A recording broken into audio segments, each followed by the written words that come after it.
if you don't hate me already, let's just seal the deal. Myth number 2, whole grains are good for you. We think that this is a myth, and this is why. So whole grains generally have gluten in them. You guys have heard of gluten, right? Everybody's like gluten-free now, or there's like gluten-free foods all over the place, gluten-free menus. So gluten is the main protein that's found in wheat and other grains, and it causes inflammation in the body because it's difficult for our bodies to digest.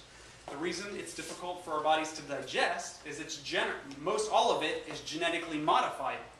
So the wheat that we're eating now is not the same wheat as we were eating 10 years ago, and definitely not the same wheat that we were eating 50 years ago and 60 years ago. Okay? They did the genetic modification to make the plants grow faster, yield more of the stuff that we're going to turn into breads and refined flours and things like that. But they didn't think about the human, the effects on our gut and our digestive systems, on our stomachs. Okay?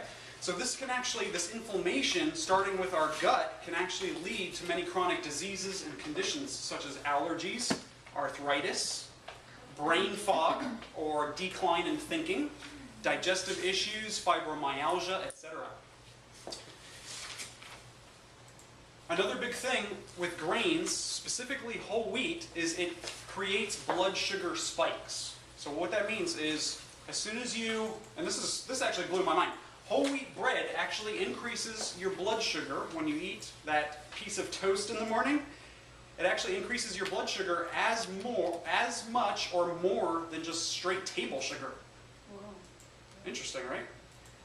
So when you eat it, oh yeah, you're feeling good for a little while there, right? An hour or two, but then you're going to crash and burn, unfortunately.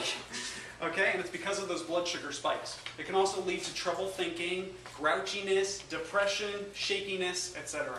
All things which we do not want in our lives, correct? Life is already kind of tough as it is. We don't need those things. And then I personally think that grains, the way they turn into blood sugar as soon as we eat them, I personally think that that is what's creating the obesity epidemic in America, and also sugar as well. Okay, whole grains, sugar, that whole thing.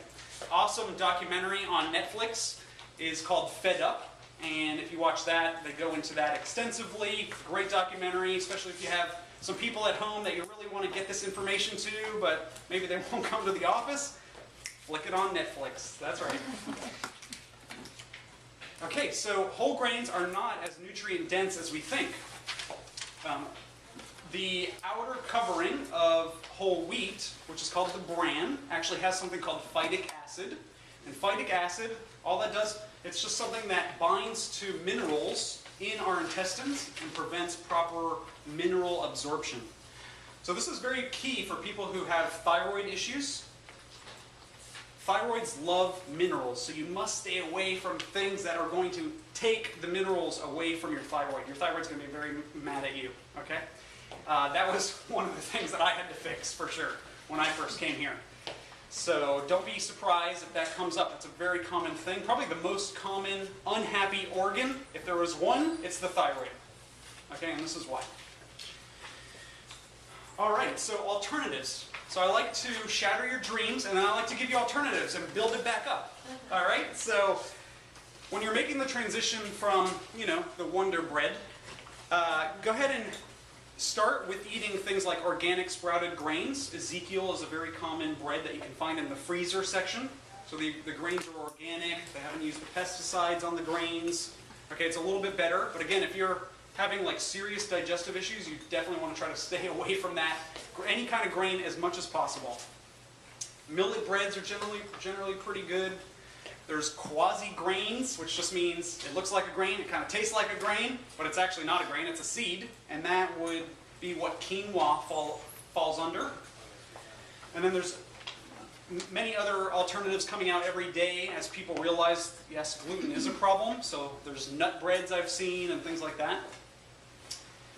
So let's take another moment to step back and think about toast, right? So everybody thinks, oh, I love bread, don't take bread away from me, right? Anybody feel that way? Thank you for your honesty. Okay, what do you need on toast to make it taste good? That's not where I was going.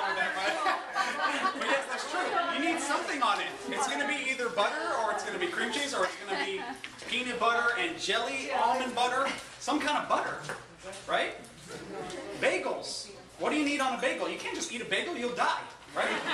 You will actually choke. No, I'm kidding. Pasta.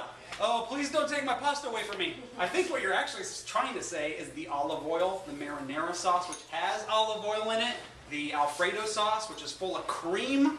Hello? All right. So again, you can do, you know, oh, how do I eat my burger though, you know? Just be that weird person that takes their lettuce and just makes, or tomatoes, and just be weird. Okay, it's cool to be weird sometimes and just start trends. All right, your health will be much better for it. You can also do things like beans. Okay, eat some beans, eat some lentils. All right,